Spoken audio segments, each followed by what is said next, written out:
Feebleness in the Oval Office and pro-China sympathizers pushing friendly policies have led to European leaders cozying up to America's biggest adversary, China expert Gordon Chang told Fox News. One of the main Chinese foreign policy goals these days is to divide Europe from the United States, said Chang. And it looks like some days they are actually succeeding.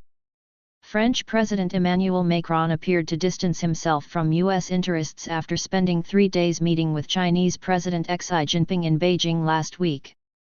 He said in an interview with the French newspaper L'Echo that Europe should not follow the American rhythm on Taiwan and should not be caught up in a disordering of the world and crises that aren't ours.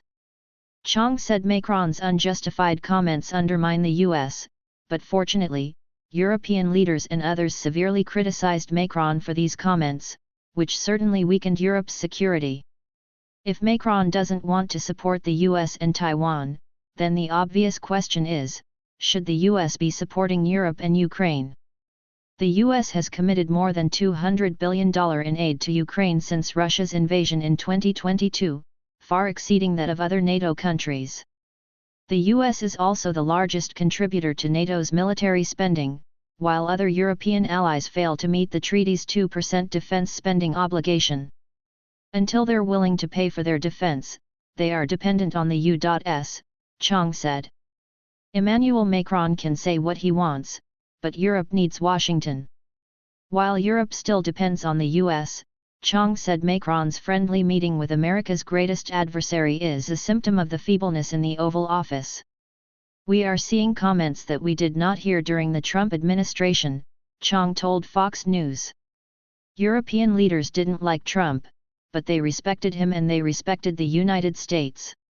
Unfortunately, right now, Macron doesn't respect Biden, and he doesn't respect the United States.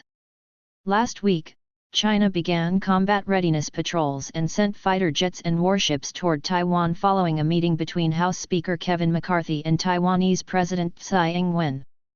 This comes after the Chinese government imposed a travel ban and economic sanctions against American groups and individuals who associated with Tsai's meeting.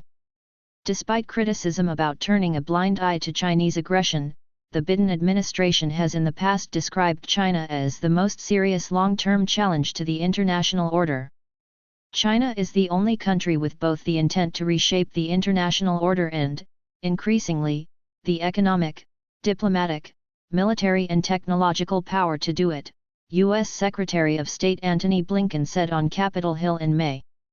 Beijing's vision would move us away from the universal values that have sustained so much of the world's progress over the past 75 years.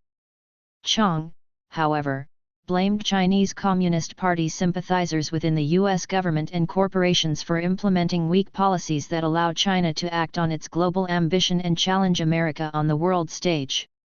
China has worked very hard to infiltrate the U.S. and uses every point of contact to try to take us down, Chang said. China does have a lot of sympathizers, Wall Street, corporate boardrooms all across Washington, D.C., and, obviously, in the Biden administration. Macron's meeting with Xi and the strengthening of China-Europe relations reflect a noticeable collapse in America's standing around the world, that has occurred under the Biden administration, Chang said. He's presiding over a failure of America across the board.